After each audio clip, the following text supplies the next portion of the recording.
નમસ્કાર વિદ્યાર્થી મિત્રો, ધોરણ 10ની અંદર આપણે ઉર્જાના સ્ત્રોતો પાઠનો આપણે અભ્યાસ કરીશું. આજકાલ વિશ્વમાં ઉર્જાની ચર્ચા ખૂબ જ જોવા મળે છે કે ઉર્જાની કટોકટી છે. ઉર્જા જે છે આપણે વ્યવહારમાં ખૂબ જ આજે મોંઘી લાગે છે. પેટ્રોલ ડીઝલના ભાવ આસમાને પહોંચ્યા છે, ત્યારે ઉર્જાની ખૂબ જ ચર્ચા થાય છે. આજે આપણે આ પ્રકરણમાં ઉર્જાના સ્ત્રોતોની વાત કરીશું. વિશ્વની અંદર ઉર્જા જે છે એ આપણા માટે ખૂબ જ જરૂરી છે, કારણ કે આપણું શરીર જે છે એ શરીર ઉર્જા થકી એ ચાલે છે. આપણને ઉર્જા એ ખોરાકમાંથી પ્રાપ્ય બને છે, એટલે ચોક્કસ કહી શકાય કે ઉર્જા વિના જીવન શક્ય નથી. ઉર્જાના ઘણા બધા પ્રકારો જે છે એ આવે છે. આપણે ઘણા બધા પ્રકારોની ચર્ચા આ પ્રકરણમાં કરીશું. હવે આ પ્રકરણની અંદર આપણે શું શીખીશું તેની થોડી વાત કરીએ. તો સૌથી પહેલાં વિદ્યાર્થી મિત્રો, ઉર્જાનો ઉત્તમ સ્ત્રોત કઈ રીતે પસંદ કરી શકે, એટલે કે કયો ઉર્જાનો સ્ત્રોત સૌથી મહત્ત્વનો છે તે વિદ્યાર્થી સમજી શકે. ત્યાર પછી આપણે વર્તમાન કટોકટી ઉર્જાથી વાકેફ થાય, અત્યારે ઉર્જાની વિશ્વની અંદર જે સમસ્યા રહેલી છે તેનાથી વાકેફ થાય, એનો અભ્યાસ કરીશું. ત્યાર પછી ઉર્જાના પરંપરાગત અને બિનપરંપરાગત સ્ત્રોતોનો ભેદ પારખે, એટલે કે પરંપરાગત એટલે ઉર્જાના એવા સ્ત્રોતો કે જે આપણે વર્ષોથી વાપરતા આવ્યા છીએ, અને બિનપરંપરાગત ઉર્જાના સ્ત્રોતો એટલે એવા પ્રકારના ઉર્જાના સ્ત્રોતો કે જેનો ઉપયોગ આપણે હવે ચાલુ કર્યો છે. તો એ બે વચ્ચેનો ભેદ એ વિદ્યાર્થીઓ પારખી શકે. ત્યાર પછી ઉર્જાના પુનઃ પ્રાપ્ય અને પુનઃ અપ્રાપ્ય સ્ત્રોતોનો તફાવત સમજી શકે. પુનઃ પ્રાપ્ય ઉર્જાના સ્ત્રોતો એટલે કે આપણને જે ફરી ફરીને પ્રાપ્ત થાય છે એવા પ્રકારના ઉર્જા સ્ત્રોતો, દાખલા તરીકે જળ ઉર્જા છે તો એને પુનઃ પ્રાપ્ય ઉર્જાના સ્ત્રોતો કહીશું. ત્યાર પછી પુનઃ અપ્રાપ્ય ઉર્જાના સ્ત્રોતો એટલે કે જે પ્રકારના ઉર્જાના સ્ત્રોતો એક વખત વાપર્યા પછી ફરી વખત આપણે વાપરી શકતા નથી તેવા પ્રકારના ઉર્જાના સ્ત્રોતો. દાખલા તરીકે કોલસો. તો જમીનમાંથી આપણે કોલસો કાઢીએ છીએ તો એ આપણે દરેક વખતે આપણે નવા પ્રકારનો કોલસો એ કાઢવો પડે છે. એક વખત વપરાઈ ગયો એટલે એ જથ્થો તો આપણા માટે કાયમના માટે જતો રહ્યો છે.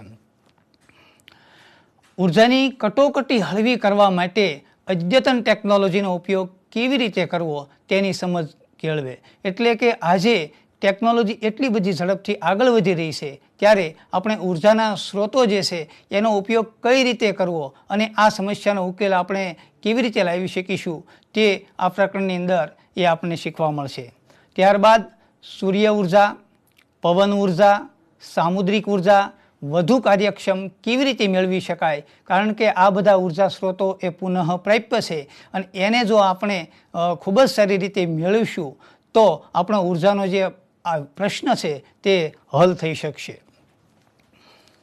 ત્યાર પછી ન્યુક્લિયર ઉર્જાના ફાયદા અને મર્યાદા, કારણ કે ન્યુક્લિયર ઉર્જા થકી આપણને વિશ્વની અંદર ખૂબ જ સારા પ્રમાણમાં ઉર્જા મળી શકે છે, પરંતુ આ ઉર્જાના ઘણા બધા ફાયદાઓ છે, સાથે સાથે ઘણી બધી મર્યાદાઓ પણ તેમાં રહેલી છે. કારણ કે આ ઉર્જા થકી આપણને જે ફાયદાઓ થાય છે, સાથે સાથે ઘણા બધા આપણને નુકસાની પણ થાય છે, ઘણા બધા રોગો પણ એની અંદર થઈ શકે છે. એટલે એમના ફાયદા સાથે મર્યાદાઓ પણ આ પ્રકરણની અંદર આપણે શીખીશું. ત્યાર પછી ઉર્જા સંરક્ષણની મહત્તા, કારણ કે ઉર્જાનું સંરક્ષણ કરવું એ આપણી એક મહત્ત્વની ફરજ છે. ઉર્જાનું સંરક્ષણ કરવાથી આપણા દેશનો વિકાસ પણ થઈ શકે છે, અને આપણે ઝડપથી આગળ પણ વધી શકીશું. અને પર્યાવરણને સુરક્ષિત રાખવા માટે પણ ઉર્જાનું સંરક્ષણ એ ખૂબ જ અગત્યનું છે.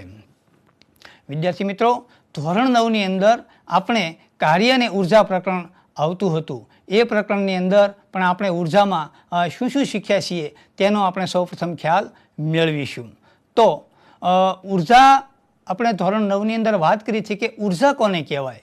તો ઉર્જાને આપણે વ્યાખ્યાયિત કરી હતી કે ઉર્જા એટલે કાર્ય કરવાની ક્ષમતા. જે કોઈ કાર્ય થાય છે એ જે ક્ષમતાથી થઈ રહ્યું છે તેને આપણે ઉર્જા કહીએ છીએ. ત્યાર પછી ઉર્જાના પ્રકારોની આપણે વાત કરીએ તો ગતિ ઉર્જા. તો આપણે ધોરણ 9માં વાત કરી હતી કે માનો કે કોઈ નાળિયેરી પરથી નીચે પડી રહ્યું છે તો તે ગતિ કરે છે એટલે એમાં ગતિ ઉર્જા રહેલી છે. ગબડતો પથ્થર તે ગતિ કરે છે તો તેની અંદર એ ગતિ ઉર્જા છે તેમ આપણે કહીશું. ત્યાર પછી વાત આવે છે સ્થિતિ ઉર્જાની. તો ધોરણ 9માં આપણે વાત કરી હતી કે સ્થિતિ ઉર્જા એટલે આપણે ધનુષ્યની અંદર તીર તાંકેલું હોય તો આપણે એને સ્થિતિ ઉર્જા જે છે એમ કહીશું. ત્યાર પછી કોઈ સ્પ્રિંગ દબાવેલી હોય તો તે પણ સ્થિતિ ઉર્જાના સ્વરૂપમાં છે તેમ આપણે કહીશું. એવી જ રીતે બંધમાં ભરેલું પાણી પણ સ્થિતિ ઉર્જા ધરાવે છે તેમ આપણે કહીશું. એટલે આ સ્થિતિ ઉર્જાની વાત કરી. ત્યાર પછી ગતિ ઉર્જા. તો ગતિ ઉર્જા એ એવા પ્રકારની ઉર્જા છે, કોઈ પણ વાહન ગતિ કરે છે તો તે ગતિ ઉર્જા છે. યાંત્રિક ઉર્જા, જ્યારે કોઈ યંત્ર ગતિ કરી રહ્યું છે, દાખલા તરીકે કોઈ બસ ચાલી રહી છે, કોઈ ટ્રેન જઈ રહી છે, કોઈ મશીન યંત્ર કાર્ય કરી રહ્યું છે તો એને આપણે એ યાંત્રિક ઉર્જા કહીશું. પછી ઉષ્મા ઉર્જા. ઉષ્મા એટલે કે ગરમી, જેમાંથી આપણને ગરમી પ્રાપ્ત થાય છે, આપણને સીધી હીટ મળે છે તેને આપણે ઉષ્મા ઉર્જા કહીએ છીએ. દાખલા તરીકે આપણે વાત કરીએ કે કોઈ મીણબત્તી સળગી રહી છે તો એની ઉષ્મા ઉર્જા છે એની અંદર ઉષ્મા ઉર્જા ઉત્પન્ન થાય છે તેમ આપણે કહીશું. રાસાયણિક ઉર્જા. દાખલા તરીકે આપણો ખોરાક જે છે એક રસાયણ છે, એમાંથી આપણને જે ઉર્જા પ્રાપ્ત થાય છે તો તેને રાસાયણિક ઉર્જા કહેવામાં આવે છે. ત્યાર પછી પેટ્રોલ છે, ડીઝલ છે, આપણા ઘરે રસોઈ બનાવવા માટે LPG ગેસ છે, તો આ બધાને રાસાયણિક ઉર્જા તેની અંદર સમાયેલી છે તેમ આપણે કહીશું. વિદ્યુત ઉર્જા. આપણા ઘરે જે વીજ પાવર આવે છે એને આપણે વિદ્યુત ઉર્જા કહીએ છીએ અને તેમના થકી આપણા ઘરે એ પ્રકાશ મેળવવા માટે થઈને, કોઈ પણ પ્રકારના પંખો એટલે કે પંખો ચલાવવા માટે થઈને, વાતાનુકૂલિત કરવા માટે થઈને, એસી માટે અને આવા ઘણા બધા કાર્યો જે છે આપણે વિદ્યુત ઉર્જા થકી કરીએ છીએ. અને પ્રકાશ ઉર્જા, જે સૂર્ય એ પ્રકાશ ઉર્જાનો સૌથી મોટો સ્ત્રોત છે એવી પ્રકાશ ઉર્જા પણ આપણે શીખ્યા હતા. એટલે ઉર્જાના ઘણા બધા પ્રકારો રહેલા છે. ત્યાર પછી આપણે વાત કરીએ કે ઊંચાઈ એ રહેલી વસ્તુની સ્થિતિ ઉર્જા. જ્યારે કોઈ પણ વસ્તુ જ્યારે ઊંચે જાય છે તેમ તેની વસ્તુની સ્થિતિ ઉર્જા વધતી જાય છે. એટલે ઊંચાઈએ રહેલી વસ્તુની સ્થિતિ ઉર્જાનો આપણે ધોરણ 9ની અંદર અભ્યાસ કર્યો હતો. ત્યાર પછી ઉર્જાનું એક સ્વરૂપમાંથી બીજા સ્વરૂપમાં રૂપાંતરણ કરી શકાય છે. એનો અર્થ એવો થાય છે કે ઉર્જાનું માત્ર આપણે સ્વરૂપ બદલાવી શકીએ છીએ. દાખલા તરીકે આપણા ઘરે જે વિદ્યુત પાવર આવે છે તેના થકી આપણે પ્રકાશ મેળવીએ તો વિદ્યુત ઉર્જાનું પ્રકાશ ઉર્જામાં રૂપાંતર થયેલું ગણાય છે. એવી જ રીતે આપણા ઘરે જો આપણે કોઈ વોટર પંપ ચલાવીએ તો એ વિદ્યુત ઉર્જા છે એનું યાંત્રિક ઉર્જામાં રૂપાંતર થયું છે તેમ આપણે કહી શકાય. એટલે એક પ્રકારની ઉર્જાને આપણે બીજા પ્રકારની ઉર્જામાં રૂપાંતર કરી શકીએ છીએ. ત્યાર પછી મિત્રો આપણે જોઈએ કે ઉર્જા સંરક્ષણનો નિયમ. ધોરણ 9ની અંદર આપણે અભ્યાસ કર્યો હતો કે ઉર્જા સંરક્ષણના નિયમનો, કે ઉર્જાનું એક સ્વરૂપમાંથી બીજા સ્વરૂપની અંદર રૂપાંતર કરી શકાય છે. ઉર્જાનું સર્જન કે વિનાશ કરી શકાતો નથી, માત્ર આપણે એનું સ્વરૂપ બદલાવી શકીએ છીએ. આ આપણે ઉર્જા સંરક્ષણની વાત એ ધોરણ 9ની અંદર કરી હતી. ત્યાર પછી આપણે ઉર્જાના કાર્ય કરવાનો દર, જેને આપણે કહીએ છીએ પાવર, અર્થાત એકમ સમયમાં ખર્ચાતી ઉર્જા જે છે એને સમય સાથે ખાસ તો આપણે વાત કરીશું કે ઉર્જા ખર્ચાય છે ત્યારે કેટલા સમયની અંદર ખર્ચાય છે તેને આપણે પાવર કહીશું. અને એમની વાત કરી હતી. પાવરના વ્યવહારિક એકમની પણ વાત કરી હતી કે ઉર્જાનો એક નાનો એકમ વોટ છે. વોટ એટલે 1 સેકન્ડની અંદર 1 જૂલ ઉર્જા ખર્ચાય તો આપણે એને 1 વોટ પાવર ખર્ચાયો છે તેમ કહીએ છીએ. પરંતુ આપણને ખ્યાલ છે કે આ ઉર્જાનો એકમ એ નાનો છે, એટલા માટે વ્યવહારિક એકમ માટે કિલોવોટ એકમ વપરાય છે.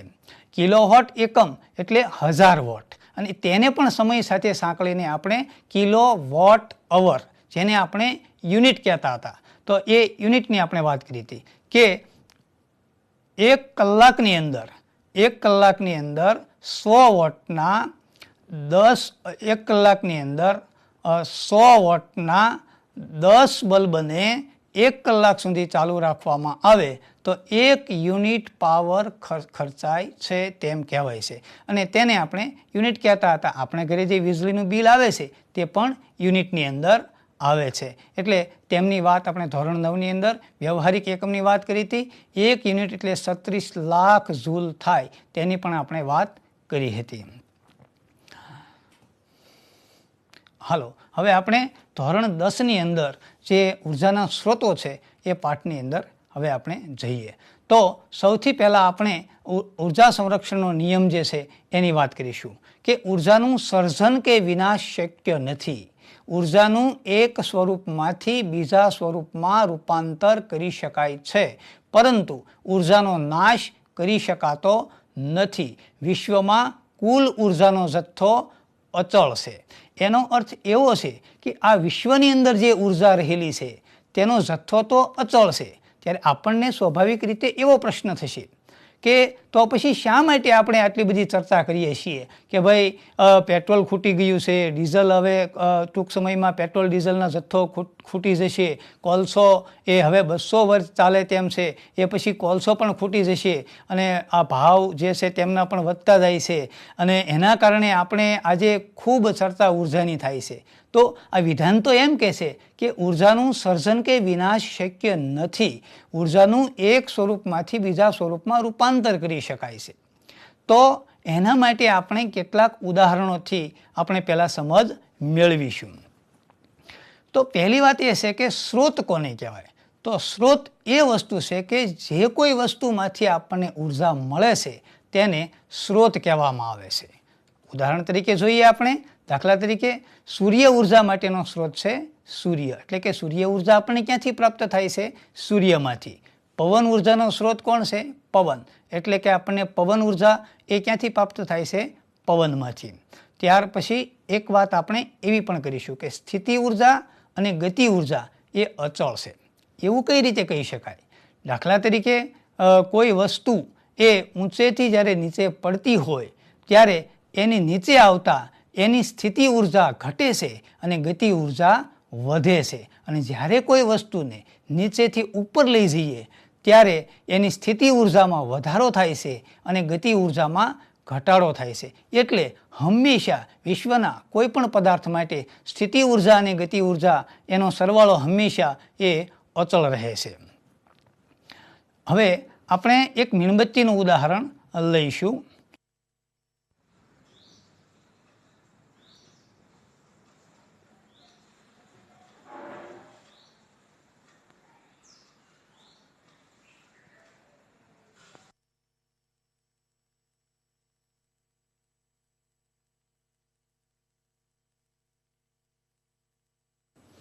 વિદ્યાર્થી મિત્રો, તમે અવલોકન કર્યું ને કે મીણબત્તી જે છે જ્યારે ચાલુ હોય ત્યારે મીણબત્તીની અંદર કઈ ઉર્જા રહેલી છે? તો મીણબત્તીની અંદર રાસાયણિક ઉર્જા છે. અને જ્યારે મીણબત્તીને સળગાવવામાં આવે છે ત્યારે તેમાંથી કયા કયા દ્રવ્યો ઉત્પન્ન થાય છે? તો મીણબત્તી જ્યારે ચાલુ હોય ત્યારે તેમાંથી પ્રકાશ મળે છે, ઉષ્મા મળે છે, વાયુઓ મળે છે અને ધુમાડાના કણ સ્વરૂપમાં રૂપાંતર થાય છે. અહીં એક ઉર્જાનું બીજી ઉર્જાની અંદર રૂપાંતર થાય છે. એટલે કે રાસાયણિક ઉર્જા જે છે એનું ઉષ્મા ઉર્જામાં, પ્રકાશ ઉર્જામાં, તેમાંથી કાર્બન ડાયોક્સાઇડ, કાર્બન મોનોક્સાઇડ જેવા વાયુઓ બને છે અને તેમાંથી ધુમાડો ઉત્પન્ન થાય છે. એટલે અહીં એક ઉર્જાનું બીજી ઉર્જામાં રૂપાંતર થાય છે. હવે આપણે એક પ્રવૃત્તિ કરીએ કે તમે જોયું ને આ પ્લેટ જે છે જ્યારે નીચે પડે છે ત્યારે પ્લેટની સ્થિતિ ઉર્જા જે છે એનો અધિકતમ ભાગ અથડાતી વખતે ધ્વનિ ઉર્જામાં પરાવર્તિત થઈ જાય છે. એટલે આ જે ઉર્જા પરાવર્તિત થઈ જાય છે તેને આપણે પુનઃ ઉપયોગમાં લઈ શકાતી નથી. પ્લેટમાં જે સ્થિતિ ઉર્જા રહેલી છે તેનું મહત્તમ ધ્વનિ ઉર્જામાં રૂપાંતર થાય છે. આ ધ્વનિ ઉર્જા જે છે એ વાતાવરણની અંદર વિખેરણ પામે છે, જે આપણને પુનઃ પ્રાપ્ત થઈ શકતી નથી. બીજું એક ઉદાહરણ આપણે જોઈએ કે એક કપની અંદર એ પાણી ભરેલું છે. આ કપની અંદર 100 ml પાણી લેવામાં આવે અને એ પાણીનું તાપમાન એ માનો કે આપણે 348 કેલ્વિન અર્થાત 75 સેલ્સિયસ તાપમાન છે. આ કપને આપણે ઓરડાના તાપમાને મૂકીએ છીએ ત્યારે ઓરડાનું તાપમાન જે છે 298 કેલ્વિન એટલે કે 25 સેલ્સિયસ છે. તો આપણે જાણીએ છીએ કે શી પ્રક્રિયા થશે? તો આ કપની અંદર જે પાણી રહેલું છે તે ઉષ્મા ગુમાવશે. ગુમાવેલી ઉષ્મા એ વાતાવરણને મળશે અને ત્યાર પછી વાતાવરણની અંદર જે ઉષ્મા ગઈ છે એ ઉષ્મા આપણે એવું કરી શકીએ કે ગુમાવેલી ઉષ્મા વડે ફરી પાણીને ગરમ કરી શકાય? તો આપણે જાણીએ છીએ કે એ શક્ય બનતું નથી, કારણ કે એક સ્વરૂપમાંથી બીજા સ્વરૂપમાં ઉર્જાનું રૂપાંતર તો થયું પણ ફરી પાછી એને પુનઃ ઉર્જા મેળવી એ શક્ય નથી. તો આપણે આ 3 ઉદાહરણો જોયા કે ઉદાહરણ 1ની અંદર આપણે જ્યારે પ્લેટને નીચે પડતી મૂકવામાં આવે છે ત્યારે એ જે ધ્વનિ ઉર્જામાં પરિવર્તિત થાય છે એને પણ આપણે પુનઃ મેળવી શકતા નથી. ત્યારબાદ પહેલાં કપની અંદર પાણી ભરેલું છે એ વાતાવરણની અંદર ઉષ્મા ગુમાવે છે તેને પણ આપણે પુનઃ એ મેળવી શકતા નથી. એટલે એ દ્રષ્ટાંતો થકી આપણે એવું ચોક્કસ કહી શકાય કે એક પ્રકારની ઉર્જાને બીજી પ્રકારની ઉર્જામાં રૂપાંતર કરી શકાય છે, પરંતુ એ ઉર્જાને પાછી મૂળ સ્થાને જે છે આપણે લાવી શકતા નથી. એટલા માટે આજે આપણે ઉર્જાની ચર્ચા શા માટે કરીએ છીએ કે પેટ્રોલ અને ડીઝલ બનવા માટે જે કોઈ સમય લાગ્યો છે, જેટલા લાખો કરોડો વર્ષો આપણને લાગ્યા છે, એ સ્વરૂપની અંદર આપણે ફરી એ મેળવી શકતા નથી. વાતાવરણની અંદર જે ઉષ્મા ગુમાવવામાં આવે છે એમાંથી આપણે ફરી પાછું પેટ્રોલ કે ડીઝલ મેળવી શકતા નથી. હવે આપણે વાત કરીશું આપણા રોજિંદા જીવનની અંદર કેવા પ્રકારના ઉર્જા સ્ત્રોતો વપરાય છે.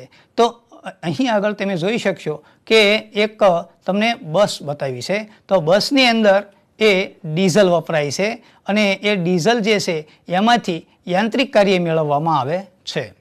ત્યાર પછી આપણા ઘરે જે વીજ પાવર આવે છે તો આપણા ઘરે અને સ્ટ્રીટ લાઇટ્સ ચલાવવા માટે આપણે વિદ્યુત ઉર્જાનો ઉપયોગ કરીએ છીએ, એટલે કે સ્ટ્રીટ લાઇટને પ્રકાશિત કરવા માટે વીજળી વપરાય છે.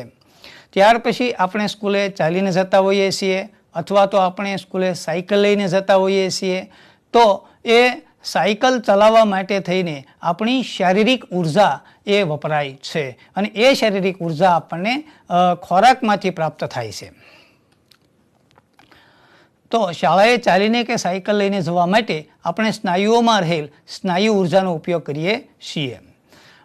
ત્યાર પછી આપણા ઘરે રસોઈ બનાવવા માટે થઈને આપણે જે ઉર્જાનો ઉપયોગ કરીએ છીએ તેને બળતણ ઉર્જા કહેવામાં આવે છે અને એ બળતણ ઉર્જા તરીકે આપણે એલપીજી ગેસ અથવા તો પીએનજી એટલે પાઇપ્ડ નેચરલ ગેસ એનો આપણે ઉપયોગ કરીએ છીએ.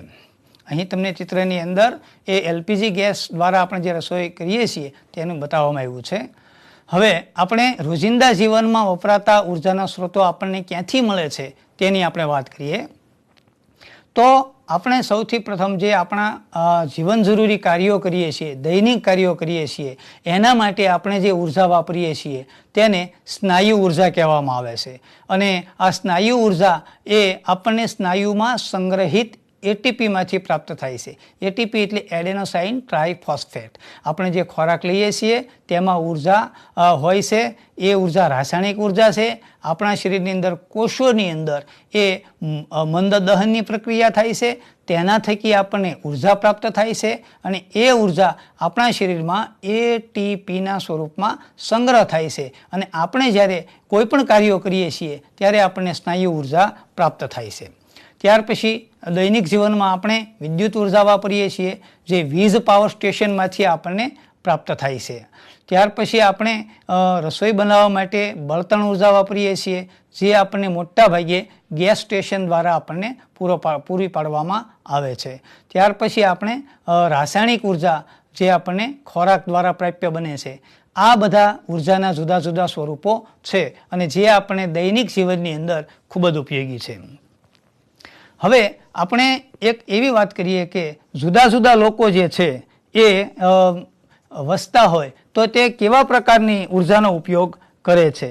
એટલે કે જુદી જુદી જગ્યાએ વસતા લોકો ઉર્જા કેવા પ્રકારની ઉર્જા વાપરે છે. કારણ કે આપણા દેશની અંદર કેટલાક લોકો શહેરમાં રહેતા હશે, કેટલાક લોકો ગ્રામ્ય વિસ્તારની અંદર રહેતા હશે, કેટલાક લોકો પર્વતીય વિસ્તારમાં રહેતા હશે. તો બધા જ લોકોની એ ઉર્જા વાપરવાની અને પસંદ કરવાની એ પસંદગી જુદી જુદી હોય છે, અથવા તો પ્રાપ્યતા જુદી જુદી હોય છે, કે જેના આધારે લોકો જે છે એ બળતણની પસંદગી કરે છે. સૌથી પહેલાં વાત કરીએ કે જે લોકો જંગલમાં વસે છે તે લોકો બળતણ તરીકે લાકડું, સૂકા પાંદડા અથવા તો સૂકા ઝાડી ઝાંખરાનો ઉપયોગ કરે છે. ત્યાર પછી જે લોકો દૂર પર્વતીય વિસ્તારમાં રહે છે અથવા તો ટાપુ ઉપર રહે છે તો તે લોકો લાકડું, સૂકા પાંદડા અને છાણા, કે જે પશુઓના છાણમાંથી ગામડાની અંદર છાણા બનાવવામાં આવે છે, તો આવા છાણાનો ઉપયોગ એ લોકો ઉર્જાના સ્ત્રોત તરીકે કરે છે અને પોતાની રસોઈ બનાવતા હોય છે. નવી દિલ્હીની અંદર લોકો રહેતા હોય કે બીજા કોઈ શહેરોની અંદર લોકો રહેતા હોય તો તેઓ પોતાના ઉર્જાના સ્ત્રોત તરીકે LPG લિક્વિફાઈડ પેટ્રોલિયમ ગેસ અને PNG પાઇપ્ડ નેચરલ ગેસ જેનો એ રસોઈ બનાવવા માટે ઉપયોગ કરે છે.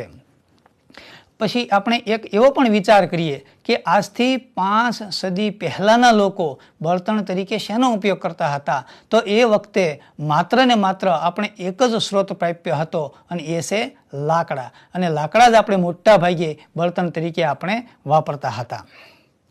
હવે આપણે કોઈ ઉર્જાનો સ્ત્રોત પસંદ કરવો છે તો એમાં ઉત્તમ બળતણ પસંદ કરવા માટે કયા માપદંડ હોવા જોઈએ. જ્યારે આપણે બળતણની પસંદગી કરીએ છીએ ત્યારે આપણને સારું બળતણ મળે, એટલે કે ઉત્તમ બળતણ મળે, તો તેના કયા માપદંડો છે. તો સૌથી પહેલી વાત એ છે કે આપણે જ્યારે બળતણને પસંદ કરવા જઈશું ત્યારે પહેલો મુદ્દો એ ધ્યાનમાં રાખીશું કે તેને દહન પ્રક્રિયામાં કેટલી ઉર્જા મુક્ત કરે છે. આપણે જાણીએ છીએ કે વધારે ઉર્જા મળે તે બળતણ વધારે સારું કહેવાય. એટલે આપણે જથ્થો ઝાઝો લાવીએ અને આપણે ઉર્જા ઓછી મળે તો બળતણ સારું ગણાય નહીં. એટલે દહન પ્રક્રિયાને અંતે વધારે ઉર્જા મળે તે ખૂબ જરૂરી છે. એક વાત એ છે. બીજી વાત કરીશું તો તે મોટા પ્રમાણમાં ધુમાડો ઉત્પન્ન કરે છે. તો આપણે જાણીશું કે શું ધુમાડો ઉત્પન્ન થાય તો તે બળતણ સારું ન ગણાય. કારણ કે ધુમાડો ઉત્પન્ન થાય તો એના કારણે આપણને બીજી ઘણી બધી સમસ્યાઓ થતી હોય છે. એટલે બીજી વાત એક એ છે કે ધુમાડો ઉત્પન્ન થાય તે બળતણ સારું ગણાય નહીં. ત્યાર પછી આપણે વાત કરીશું કે શું તે સહેલાઈથી ઉપલબ્ધ છે. એટલે આપણને જે બળતણ પ્રાપ્ય થાય છે તે સહેલાઈથી ઉપલબ્ધ છે. આપણે જાણીએ છીએ કે વર્ષો પહેલાં લોકો જંગલમાં જતા, આખો દિવસ લાકડા કાપતા અને પછી એ બળતણ લાવતા. તો આવી ઘણી બધી હાડમારીઓ હતી. તો શું એવું તો બળતણ નથી ને કે આપણને એ માટે કઠિનાઈ થાય છે. તો એ જે બળતણ આપણને સહેલાઈથી ઉપલબ્ધ બને તે બળતણ વધારે સારું ગણાય છે. ત્યાર પછી આપણે વાત કરીએ બળતણમાં અવશેષ કે વાસ ઉત્પન્ન ન કરે. જે બળતણ આપણે વાપરીએ છીએ તેમાંથી બળતણ વાપર્યા પછી એમાંથી કોઈ અવશેષ વધતો ન હોવો જોઈએ. કારણ કે અવશેષ વધે તો એ બળતણ સારું ન ગણાય. કારણ કે એનું પૂરેપૂરું ઉર્જામાં રૂપાંતર થયું નથી, એટલે એમાં વધારે અવશેષ વધે છે તેવું આપણે ચોક્કસ કહી શકીએ છીએ. બીજી વાત વાસની છે. એટલે કે બળતણની અંદર એવી કોઈ હાનિકારક કે આપણને નુકસાન કરે તેવી વાસ પણ ઉત્પન્ન થતી હોવી ન જોઈએ. અને છેલ્લી અને મહત્વની વાત છે કે તે ઉર્જાનો સ્ત્રોત જે છે એ સસ્તો હોવો જોઈએ. એટલે કે બધા જ લોકો એનો ઉપયોગ કરી શકે. આપણા દેશની અંદર ગરીબ લોકો છે તે પણ આ ઉર્જા સ્ત્રોતનો ઉપયોગ કરી શકે. એટલે આવા પ્રકારને ઉત્તમ ઉર્જા સ્ત્રોત આપણે કહી શકીશું. હવે ઉર્જાનો ઉત્તમ સ્ત્રોત કયો છે તેની આપણે વાત કરીએ કે સ્ત્રોત તો આપણે પસંદ કર્યો, હવે ઉત્તમ સ્ત્રોત કયો છે. તો એ એવા પ્રકારના ઉર્જા સ્ત્રોત જે છે એને ઉત્તમ કહેવાય કે જે એકમ કદ અથવા દ્રવ્યમાન દીઠ વધારે માત્રામાં કાર્ય કરે. એટલે કે એ ઓછા જથ્થાની અંદર બળતણ આપણે લાવીએ અને તેમાંથી આપણને વધારે પ્રમાણમાં ઉર્જા મળે. આપણે જાણીએ છીએ કે જેટલો કોલસાનો જથ્થો છે અને એમાંથી જે ઉર્જા મળે છે તેના કરતાં ન્યુક્લિયરનો જથ્થો ખૂબ ઓછો છે અને છતાં તેમાંથી ઉર્જા વધારે મળે છે. એટલે કે બળતણ જે છે એનો કદ જથ્થો એ એવો હોવો જોઈએ કે જે કદ ઓછું હોય અને આપણને તેમાંથી વધારે માત્રામાં ઉર્જા મળે. બીજું, સરળતાથી આપણને પ્રાપ્ય બને. તો એ બળતણ જે છે એને ઉત્તમ આપણે ઉર્જાનો સ્ત્રોત કહીશું. ત્યાર પછી એનો સંગ્રહ અને પરિવહન સરળ હોય, એટલે કે એક સ્થાનેથી બીજા સ્થાને લઈ જવામાં ઘણી બધી વાર એવું બનતું હોય છે કે એનો સંગ્રહ કરવામાં પણ આપણને ઘણી બધી સમસ્યાઓ થતી હોય છે. પરિવહનમાં પણ વિસ્ફોટ થવાની સમસ્યાઓ રહેલી હોય છે. એટલે કે સંગ્રહ અને પરિવહન સરળ હોય એ પણ ખૂબ જરૂરી છે, અને તે સસ્તો હોય તે પણ જરૂરી છે. એને આપણે ઉત્તમ ઉર્જાનો સ્ત્રોત કહીશું. હવે આપણે એક વિચારવાનું છે આમાં કે તમે ભોજન ગરમ કરવા માટે કોઈ પણ ઉર્જાનો સ્ત્રોતનો ઉપયોગ કરવા માટે તમને જણાવવામાં આવે છે, તો તમે કયા પ્રકારના ઉર્જા સ્ત્રોતનો ઉપયોગ કરશો? વિદ્યાર્થી મિત્રો, આપણે આપણા માટે ઘરે રસોઈ બનાવેલી છે. હવે એ ભોજનને આપણે ગરમ કરવાનું છે, તો એના માટે આપણે કેવા પ્રકારનો ઉર્જા સ્ત્રોત વાપરવો જોઈએ? તો એના માટે આપણે પહેલાં વાત કરીએ. તો પહેલી વાત એ છે કે લોકો ક્યાં વસે છે એના આધારે ધ્યાનમાં લેવાય છે. દાખલા તરીકે માનો કે આપણે ગામડામાં વસીએ છીએ, તો કયા ઉર્જાનો ઉપયોગ કરવો જોઈએ? તો એમાં આપણે બાયોગેસનો ઉપયોગ જે છે આપણને વધારે ઉપયોગી થશે. કારણ કે બાયોગેસ જ્યારે સળગે છે, બાયોગેસમાં મુખ્ય ઘટક મિથેન છે, એટલે બાયોગેસ જ્યારે સળગે છે ત્યારે એમાંથી જે છે એ કાર્બન ડાયોક્સાઇડ ઉત્પન્ન થાય છે. એટલે એમાંથી એટલી બધી તો આપણે નુકસાન થતું નથી કે જેટલું પર્યાવરણને બીજા સ્ત્રોતોથી વધારે નુકસાન થાય છે. ત્યાર પછી આપણે એની અંદર બીજી એક વાત કરીએ છીએ કે ધારો આપણે શહેરમાં વસીએ છીએ, તો આપણે રસોઈ ગરમ કરવા માટે કોનો ઉપયોગ કરીશું? તો આપણે શહેરમાં વસતા હોઈએ તો આપણે રસોઈ ગરમ કરવા માટે આપણે એલપીજીનો ઉપયોગ કરીશું. કારણ કે એલપીજી ગેસને જ્યારે સળગાવવામાં આવે છે ત્યારે એનાથી બીજા બળતણની સાપેક્ષમાં ઓછા પ્રમાણમાં પ્રદૂષણ ફેલાય છે. ત્યાર પછી આપણે વાત કરીએ કે માનો કે આપણે માઇક્રોવેવ ઓવનનો પણ ઉપયોગ કરી શકીએ છીએ. એના કારણે ખોરાકની પૌષ્ટિકતા પણ જળવાઈ રહે છે અને એટલું બધું પ્રદૂષણ પણ ફેલાતું નથી. એટલે આપણે ઉર્જા સ્ત્રોતો કેવા પ્રકારના વાપરવા? ગામડામાં વસતા હોઈએ, શહેરમાં વસતા હોઈએ, તો સાથે સાથે આપણે પર્યાવરણનું પણ ધ્યાન રાખવાનું છે. એ વાત પણ ખાસ અગત્યની છે.